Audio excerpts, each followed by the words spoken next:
Allez, on y va avec les notes de ce Grèce-France. Samba 5.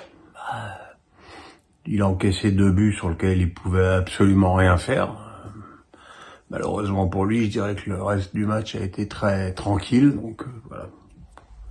Comme j'ai souvent coutume de le dire dans ces cas-là, une soirée frustrante. Koundé.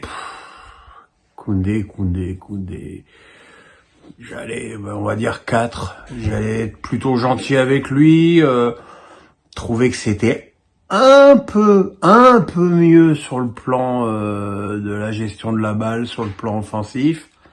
Malheureusement, il y a le deuxième but grec où il se fait totalement enrhumer sur son côté en encaissant un petit pont. De toute façon, je pense que Koundé arrière droit, c'est un leurre. Et d'un autre côté, je pense qu'il y a bien des joueurs qui passent avant lui en défense centrale. Saliba 5, il a livré un joli duel à Ioannidis, où il a d'ailleurs parfois été extrêmement physique, pour pas dire plus. Malheureusement, Ioannidis a fini par marquer, et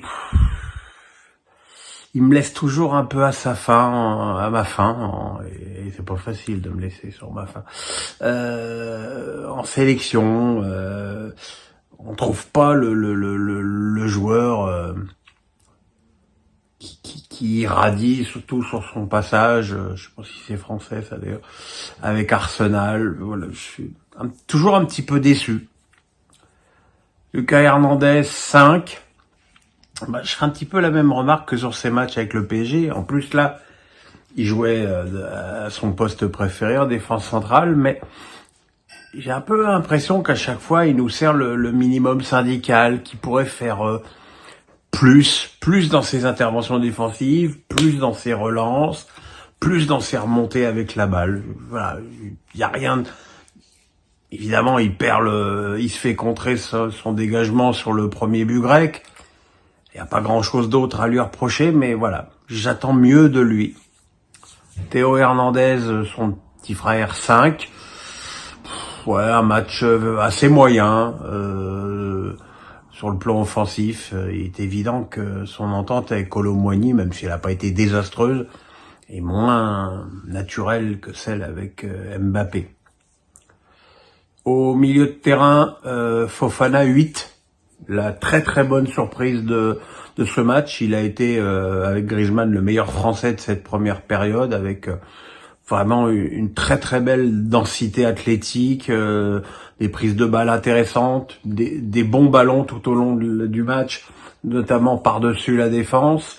Il a un petit peu disparu de la circulation dans les 20 premières minutes de la seconde période, là où les Grecs ont mis 2 buts, mais c'est lui qui a égalisé de cette frappe absolument sublime en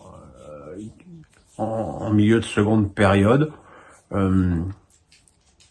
Parfois on pouvait se demander ce qu'il faisait là. Ce soir, il a montré à tout le monde que maintenant, voilà, il fallait compter avec lui dans le groupe France. Rabiot 6.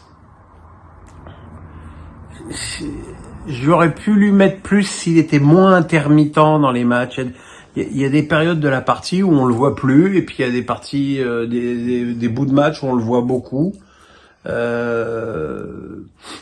Il a rien, voilà, il a été mieux quand l'équipe de France avait le ballon. On l'a pas beaucoup vu dans la mauvaise période des Bleus. C'est un match malgré tout quand même très correct. Griezmann 7, ça a été le meilleur français en première période et le plus dangereux, avec cette magnifique frappe de loin boxée par le gardien grec et cette petite reprise sur le poteau. Malheureusement, il a un peu disparu de la circulation et aussi des bons replis défensifs, j'ai oublié de le préciser. Malheureusement, en seconde période, il a un petit peu disparu de la circulation, même s'il est bien revenu sur la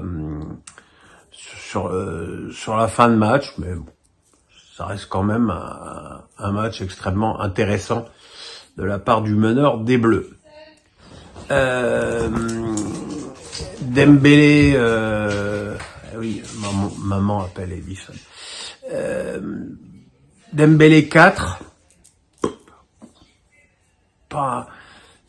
J'ai pas beaucoup de constance, il a pas réussi grand chose, un peu en deçà de ce qu'on l'a vu faire, notamment lors de ses derniers matchs avec le PSG.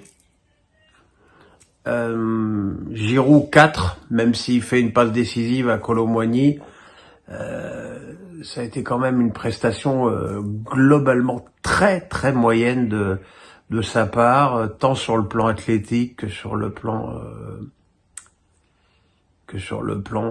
technique. Kolo Muani 6. On parle aussi d'un joueur qui était quand même en grande souffrance au PSG et qui finalement a pas mal tenu sa place, à la fois sur le plan, je sais pas ce que tu veux toi, hein, à la fois sur le plan du repli défensif où je l'ai trouvé intéressant. Il a fait quelques accélérations plutôt pas mal et puis il a mis ce but d'une grosse frappe sans angle qui va certainement lui faire du bien. Je sais qu'en ce moment c'est la grande mode de casser en deux Kolo Muani, mais moi je n'oublie pas que c'est un joueur très jeune et je trouve quand même qu'il a des qualités et je pense que un jour il apportera quelque chose de vraiment important à la fois au PSG et à l'équipe de France. Et puis il y a eu les remplaçants, hein, Klose qui est rentré aussi dans une période où les Grecs avaient totalement abandonné la balle et qui a apporté quelque chose. Disasi, Coman qui a tiré sur les deux poteaux sur un centre détourné et qui a plus apporté que Dembélé, et puis Mbappé qui a été très surveillé par les défenseurs grecs mais qui à la toute dernière seconde des arrêts de jeu a fait une action individuelle assez extraordinaire et une frappe qui a terminé sur la barre. Voilà, mais c'était quand même un match intéressant et nous allons y revenir, chers petits amis du football, dans l'analyse qui est la vidéo qui arrive là tout de suite maintenant, là.